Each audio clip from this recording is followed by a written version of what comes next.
Bonjour et bienvenue sur ce tutoriel de Mype sur l'utilisation des paramètres de requêtes et des fonctions dans Power BI. Donc je suis actuellement sur une page du classement de l'étudiant pour l'école de commerce ESSEC et j'ai ici une autre page du même classement mais pour l'école HEC Paris. Donc ce qu'on peut voir ici, c'est qu'on a une URL et la seule partie qui va varier, c'est la section de l'URL qui correspond au nom de l'école. Donc ici ESSEC et ici HEC. Donc je suis désormais dans Power BI et j'ai ici en source la partie qui correspond à HEC et ce que je vais devoir faire, c'est faire en sorte que ça aille récupérer désormais les données de l'école ESSEC. Donc pour ça, j'observe tout simplement le code qui a été généré et je vois que ici, il y a bien la section que je retrouve dans l'URL. Donc je vais la remplacer par un paramètre que je vais nommer school.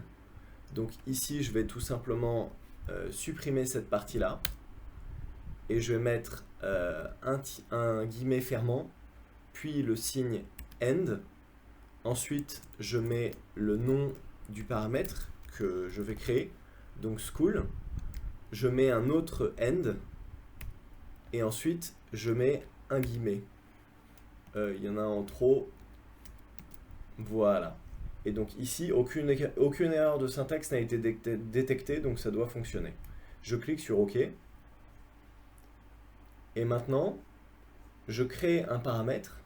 Donc je clique ici sur Gérer les paramètres, Nouveau paramètre, et je le nomme School. En type, je vais lui donner un type texte, puisqu'il s'agit bien de texte. Et là, je vais mettre la valeur actuelle comme étant HEC Jouy en Josas. Voilà, donc on voit que ça fonctionne bien.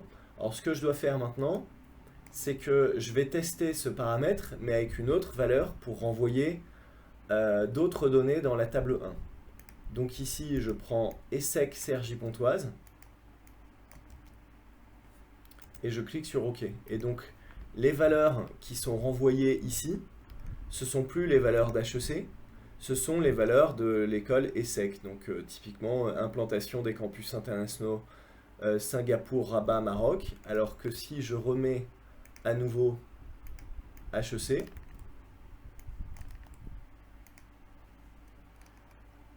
eh bien, on voit que l'implantation des campus internationaux, c'est Doha, Berlin, Londres. Donc voilà, là j'ai bien créé un paramètre qui va me permettre de récupérer les valeurs de n'importe quelle école dans la table 1. Maintenant, je peux décider d'aller un petit peu plus loin et d'avoir une table qui consolidera à la fois les données de l'école ESSEC et de l'école HEC. Alors pour ça, je vais cliquer sur Entrée des données. Et donc, je vais nommer ça School. Voilà, et ici, donc, je vais mettre HEC, puis ESSEC dans l'URL. Voilà, et ça, je vais appeler ça consolidation, parce que c'est une table qui va me permettre d'obtenir les données des deux écoles. Donc, je clique sur OK. Voilà. Donc pour l'instant, ça ne fait rien du tout. Je dois faire quelque chose en plus, c'est que je fais un clic droit ici, dans table 1, et je clique sur créer une fonction. Une fois que j'ai cliqué sur créer une fonction, je vais nommer cette fonction getSchool. Je clique sur OK. Voilà, donc j'ai bien ma fonction qui a été créée. Et maintenant, la dernière chose à faire ici, c'est que je retourne sur consolidation. Et ici, dans Ajouter une colonne, je vais faire appeler une fonction personnalisée. Et je vais bien sûr appeler ma fonction getSchool. Donc je clique sur OK. Et donc Power BI doit être capable de récupérer les valeurs de chaque école, mais sur la même table. Donc il le fait ici, tout comme il le fait là, pour HEC puis ESSEC. Donc là, je clique sur Développer. Je vais décocher cette option, utiliser le nom de la colonne d'origine comme préfixe, et je clique sur OK. Et donc là, qu'est-ce que j'ai?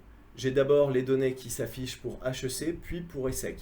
Donc je vois bien pour HEC les campus Pékin, Doha, Berlin, et pour ESSEC, les campus, Singapour et Rabat. Donc voilà, c'était un exemple de l'utilisation des paramètres de requête et de fonctions dans Power BI. J'espère que cette vidéo vous a plu. N'hésitez pas à vous abonner à notre chaîne. Merci beaucoup.